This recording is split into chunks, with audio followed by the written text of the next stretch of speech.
आसंता कालिठू बदलिबो पाग तातीरू मिलिबो आश्वस्ति कमिबो खरा कमिबो ताती आजिठू 26 पर्यंत फेब्रुआरी राज्यर अधिकांश स्थान में वर्षा हेबार संभावना थिबा कहिछि आंचलिक पाणीपाग केन्द्र। आगामी 4 रु 5 दिन जाए तापमात्रा ह्रास पाइबो बोली सूचना देइछि पाणीपाग केन्द्र। सुप्रीम कोर्ट इतिहास रे एहा प्रथम थर थिला जे कोर्ट रे बैलेट बॉक्स ऑर्डर करा जायतिला। सीजेआई निज उपस्थिति रे भोट गणति कले एवं फलाफल घोषणा कले। प्रधानमंत्री नरेंद्र मोदी आसंता फेब्रुआरी 26 तारिख में 40,000 कोटी टंका व्यय रूफटॉप प्लाजा और सिटी सेंटर विकास करी रेल स्टेशन रे सुविधा उन्नति आनिबा पई 550 टी अमृत भारत स्टेशन रा शिलान्यास करिवे। 2000 रु अधिक रेल स्टेशन रे वर्चुअल माध्यम रे आयोजित हेबाकु थिबा एही कार्यक्रम रे प्रधानमंत्री मोदी विभिन्न राज्यर प्राय 1500 रोड ओभरब्रिज और अंडरब्रिज रा शिलान्यास करिवे। पृथ्वी आडकु माडी आसुछि महाकाश रे अकामी होइथिबा सैटेलाइट आउ किछि घंटा मध्य रे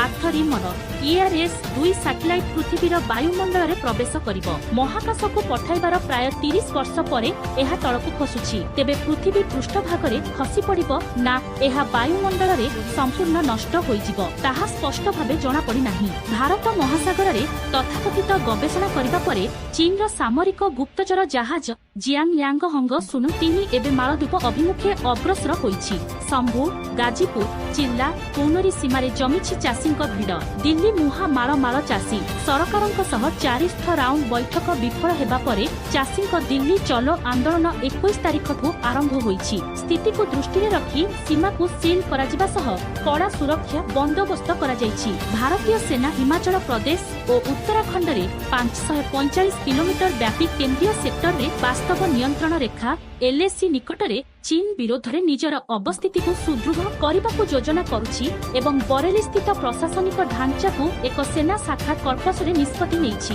बलांगीर निर्वाचन मंडलीर तथा स्वेच्छाकृत अवसर प्राप्त वरिष्ठ अकाउंट ऑफिसर तथा पूर्वतन भारतीय भलीबल और संतोष ट्रॉफी खिलाड़ी सुकांत कुमार पाणिग्राही आज शंख भवन ठारे राज्य हाउसिंग बोर्ड कॉर्पोरेशन अध्यक्ष तथा बलांगीर पूर्वतन सांसद कलिकेश नारायण सिंहदेव उपस्थिति रे बीजेडी रे जोग दैछन्ति।